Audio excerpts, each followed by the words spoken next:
Hola, soy Félix Ernesto. Estamos aquí en la Frankfurter Buchmesse, la Feria del Libro de Frankfurt, y estamos aquí en un espacio que se llama The Arts Plus. Es un espacio en el cual encontramos todas aquellas industrias creativas que están vinculadas con la edición del libro de arte. ¿Ya? Es un espacio en el cual hay servicios, hay tecnología, y también está el autor y cineasta cubano Eduardo de Liano. Eduardo de Liano está presentando aquí en la Feria del Libro de Frankfurt los cuentos de Nicanor, de los cuales ha producido ya 13 episodios, y vamos a tratar un enlace en vivo con Eduardo de Liano para que nos cuente un poco de qué se trata en los cuentos de Nicanor. Vamos a ver si ya ha funcionado, vamos a ver si puedo. Ya está. Aló, Eduardo, ¿qué tal? ¿Cómo estás? Cuéntanos, ¿en qué consiste la serie de Nicanor? La serie de Nicanor es un proyecto que tenemos hace muchos años. Lo empezamos en el año 2004, hasta ahora tenemos 13 entregas y pensamos seguirla mientras el cuerpo aguante.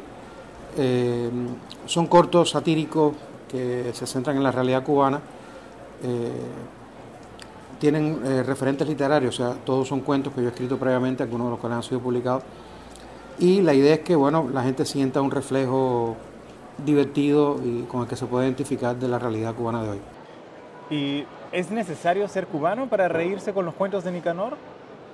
En realidad, ser cubano ayuda para entender los cuentos de Nicanor, pero no es imprescindible.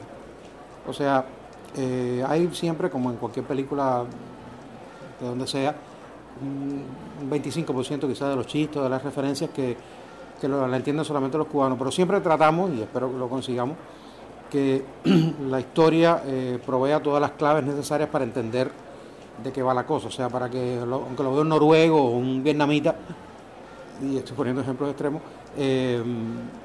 sepan de qué va, entiendan por lo menos el meollo de la historia.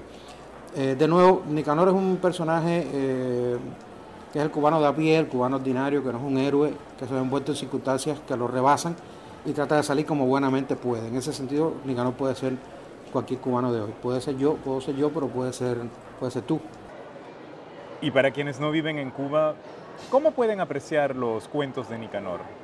Yo siento que en la gente que ve a Nicanor, bueno, si no son cubanos o no tienen una experiencia de haber vivido en Cuba, es una manera de acercarse un poco, entender un poco a un país que siempre ha sido tan elogiado o vilipendiado, según el caso, siempre a extremos, y entender que en realidad los cubanos somos gente como de cualquier otro sitio del mundo, que tratamos de sobrevivir como podemos, que tenemos nuestros sueños, que tenemos nuestras aspiraciones, que tenemos nuestro día a día del cual tratamos de salir airosamente. Y esto se refleja a través de Nicanor y de los personajes que lo rodean. Pienso entonces que Nicanor, sin que haya sido la pretensión original, pero de alguna manera puede contribuir a que la imagen de Cuba sea más comprensible para cualquiera. Para comprender Cuba hay que tener un poco de Nicanor entonces, ¿eh?